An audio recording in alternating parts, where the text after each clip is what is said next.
Magsipo tayo sandali. Hindi ko po alam kung inyo pang naalaala yung ating salmong tugunan nung isang linggo. Ang sabi natin nung isang linggo sa ating salmong tugunan, hindi namin malilimot ang dakilang gawa ng Diyos. Hindi namin malilimot ang dakilang gawa ng Diyos.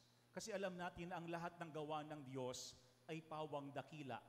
Kaya yun ang ating hindi malilimot at dapat hindi rin makalimutan. Pero magandang ating din tanungin ang ating mga sarili, kamusta kaya yung ating mga gawa? Ito din ba ay dakila katulad ng gawa ng Panginoon? Kasi kapag dakila, maayos, mabuti yung ating mga gawa, ito yung mga bagay na ating ayaw limutin. Ito yung mga bagay na gusto nating matandaan din ng ating kapwa tungkol sa atin. Siguro hindi naman lingid sa ating kaalaman yung pinagdaraan ng problema ng ating bansa ngayon, yung korupsyon. Siguro maganda pong ating tignang maigi yung mga pagbasa ngayon sapagkat sa ating pong mga pagbasa, may mga ipinapaalaala sa atin para makita natin ano ba talaga ang katayuan hindi lamang ng ating bansa, kung hindi ng bawat isa sa atin, yung katayuan ng puso mismo natin. Yung pong ating unang pagbasa ay mula kay Propeta Amos. At kinakausap ni Propeta Amos yung mga tao na masasama ang kanilang balak at ginagawa sa kanilang kapwa. Ano ang sabi ng ating unang pagbasa? Iniisip na ninyo na matapos ang mga araw ng pamamahinga, hindi tuloy namin maipagbili ang aming mga ani. Kailan ba matatapos ang araw ng pamamahinga para mailako namin ang mga trigo? Yun ang kanilang iniisip.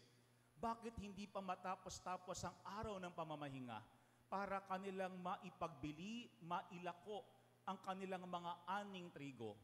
Pero ating pakinggan ang mga kasunod na kataga. Ang sabi doon, tataasan namin ang halaga, gagamit kami ng maling takalan at dadayain namin sa timbang ang mga mamimili. Sa halaga ng isang pares ng sandalyas, aming bibilhin bilang alipin ang taong dukha. Pati tulyapis ng trigo ay ipagbibili namin sa mataas na halaga. Ganon daw mag-isip at kumilos ang mga taong masama. Hindi lamang naiinip kailan ba matatapos ang araw ng pamamahinga. Ang kanilang iniisip, paano namin dadayain ang timbang? Paano namin gugulangan ang aming kapwa? Paano namin bibilin ang isang dukha sa halaga ng isang sandalyas lamang? At pati daw yung mga hindi dapat ipagbili, kanilang ipinagbibili para ito ay kanilang pagkakitaan. Siguro maganda pong ating tignan, sa ating bang pamayanan nangyayari yung mga bagay na yan?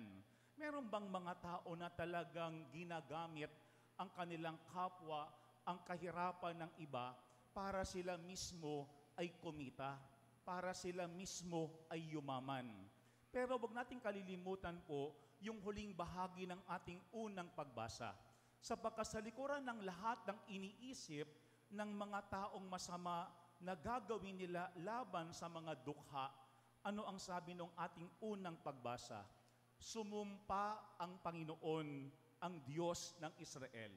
Pakinggan natin ano ang sumpa ng Panginoon. Ano ang sinabi ng Panginoon sa likuran ng mga pangyayaring ganyan nung kapanahunan ni Propeta Amos.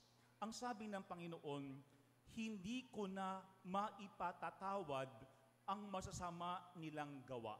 Yun ang sabi ng Panginoon, hindi ko na maipapatawad ang masasama nilang ginagawa.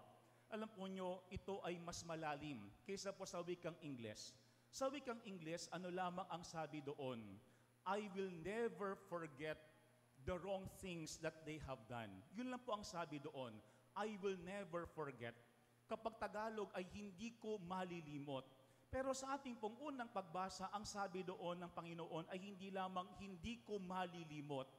Ang sabi ng Panginoon, hindi ko na maipapatawad ang masasama nilang ginagawa. Kung mga kabatid, yan ay magandang paalaala sa atin. No? Kasi baka may mga pakakataon, akala natin tayo ay nawawalan ng gana, ng lakas ng loob. Bakit? Para kasing paulit-ulit na yung kasamaan sa ating paligid. Parang patuloy lang sa paggawa ng hindi tama yung mga tao na nanglalamang sa kanilang kapwa. Pero pakinggan natin ang sinasabing sumpa ng Panginoon. Nang sinasabi diyan ay hindi lamang niya aalalahanin ang kanilang ginawa laban sa kanilang kapwa, kung hindi ang sabi ng Panginoon, hindi ko na maipapatawad pa ang mali nilang ginagawa. Siguro yun ang problema daw natin bilang mga Pilipino, dalawa. Ano yun? Tayo ay madaling makalimot at pangalawa, tayo ay napakadaling magpatawad. Malumbot yung ating mga puso. Pero kailangan dyan di tayo mag-iingat. Kasi baka sa isang banda, dahil tayo ay madaling makalimot at malambot yung ating mga puso, yung mga taong talagang mapang-abuso at gumagawa ng masama, tuloy pa rin ang kanilang mga kinikilos para gamitin at apihin yung kanilang kapwa. Siguro yan po yung paalaala sa atin, bantayan natin. Bantayan natin hindi lamang yung ating kapwa, bantayan din natin yung ating mga sarili. Kasi baka tayo din mismo nanlalamang sa ating kapwa. Baka tayo din mismo nang gagamit ng ibang mga tao para sa ating mismong sariling interes. Pero maganda po yung salmong tugunan natin ngayon. Ang sabi natin kanina, purihin ang poong Diyos na sa dukha ay magtatampok. Purihin ang poong Diyos na sa dukha ay magtatampok. Mga kapatid, ang tinatampok ng Panginoon ay hindi yung nasa itaas. Ang tinatampok ng Panginoon ay hindi yung mga marasama. Ang tinatampok ng Panginoon ay hindi yung mapang-abuso. Ang sabi ng ating salmong tugunan ay, purihin ang poong Diyos na sa dukha ay magtatampok. Kasi laging nasa pinig ng dukha ang ating Panginoon dahil ito yung mga tao na walang ibang inaasahan, kinakapitan kung hindi ang Panginoong Diyos. Parang sinasabi ng ating salmong tugunan, tiyak yaan, sigurado yaan, nasa panig ng mga dukha lagi ang Panginoong Diyos. Pero yung ating pong pangalawang pagbasa, maganda yung sulat ni San Pablo kay Timoteo. Kasi ang sabi ni San Pablo kay Timoteo ay ito, ipinakikiusap kong paabutin ninyo sa Diyos ang inyong kahilingan. No, paabutin sa Diyos ang ating daw mga kahilingan. Panalangin, pamanhik, at pasasalamat para sa lahat ng tao. Kasi baka may mga pakakataon, ating lamang sinasarili ang lahat ng mga problema sa ating bansa at sa ating sarili-sariling pamilya at buhay. Ang sabi diyan ni San Pablo kay Timoteo ay pinapakiusap kong paabutin ninyo sa Diyos ang inyong kahilingan, panalangin, pamanhik, at pasasalamat para sa lahat ng tao. No, hindi lang sa ating mga sarili, kung hindi sa lahat ng tao.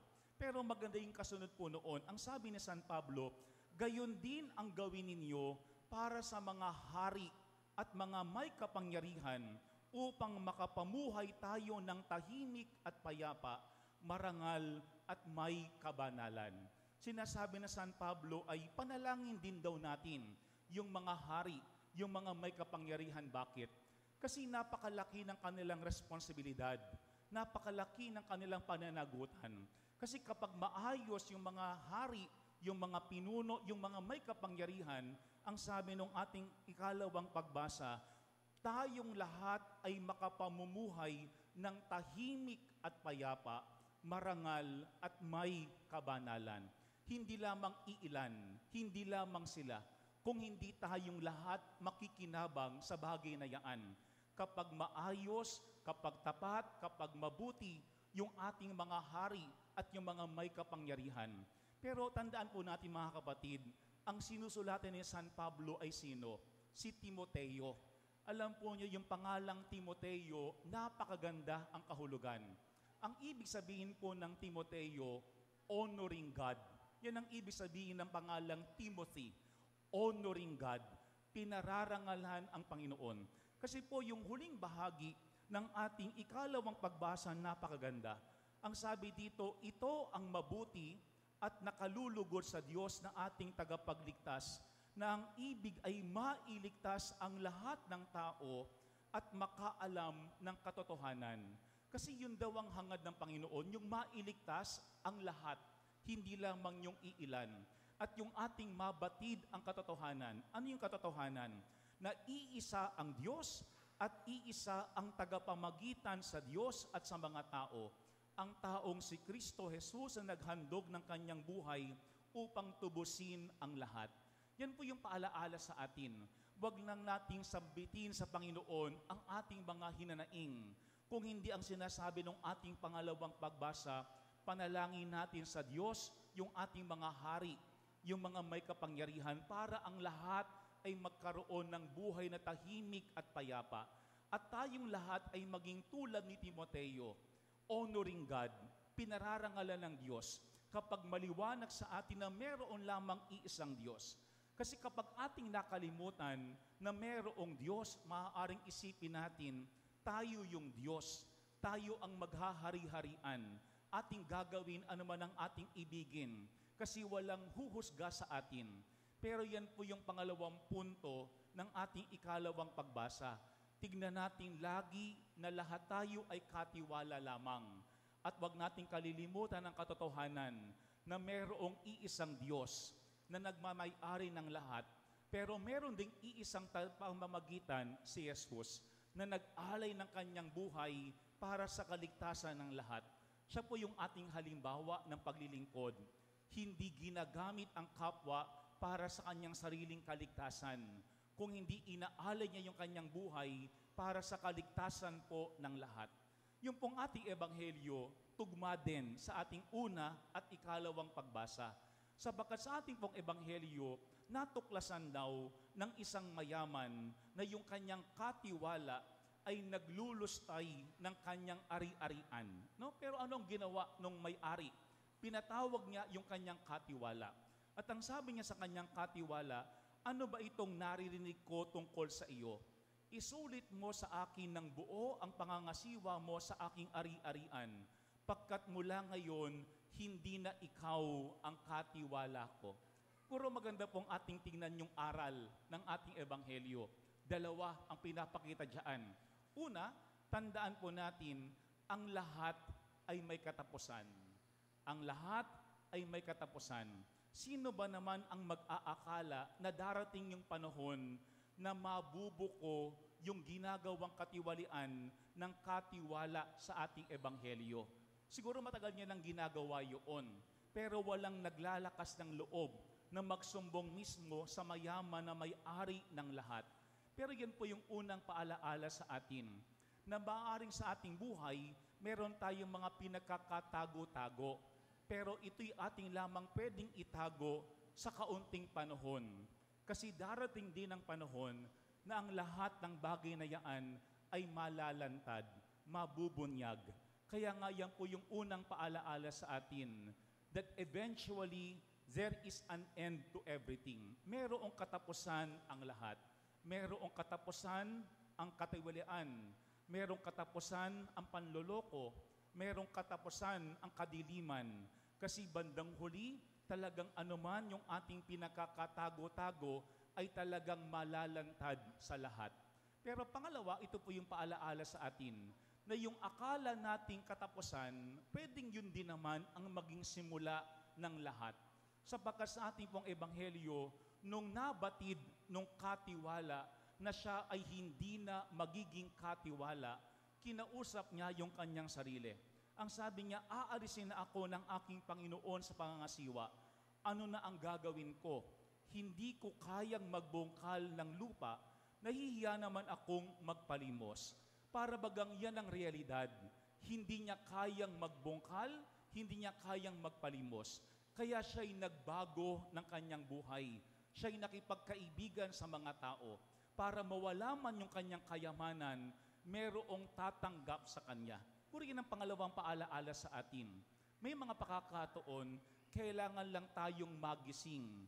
May mga pakakataon, kailangan lang tayong tapikin ng ating Panginoon na mabatid natin merong pakakataon na pwedeng mawala ang mga bagay nito sa atin. Kasi hindi naman tayo nagmamay-ari, katiwala lamang tayo. Pero kapag tayo ay nagising, magandang ating tignan ano ba yung kailangan nating baguhin mismo sa ating mga sarili. Kasi kapag hindi nagbabago, paulit-ulit lamang ang katiwalian, paulit-ulit lamang ang kasamaan, at hindi magwawakas ang kadiliman sa ating pamayanan. Maganda po yung komentaryo sa ating ebanghelyo sa ngayon. Ang sabi diyan ni Jesus, sapagkat ang mga makasanlibutan ay mas mahusay gumawa ng paraan kaysa mga makadiyos. Yun po ang sabi ni Jesus, sapagkat ang mga makasanlibutan ay mas mahusay gumawa ng paraan kaysa mga makadiyos. Bakit daw yung mga gumagawa ng masama talagang nag-iisip, talagang nagpaplano, talagang pinaghahandaan ang lahat ng bagay na yaan, talagang ganoon kaabilidad. Sana din daw tayo kapag gumagawa ng mabuti at ng tama, ganoon din tayo kasigasig, ganoon din tayo kalakas, ganoon din tayo maparaan. Mga kapatid, ang sabi natin nung isang linggo, hindi natin malilimot ang mga dakilang gawa ng Diyos. Magandang ating tignan ang ating mga gawa. Ito ba ay hindi kalimot-limot dahil ito din ay dakila katulad ng gawa ng Panginoon. Amen.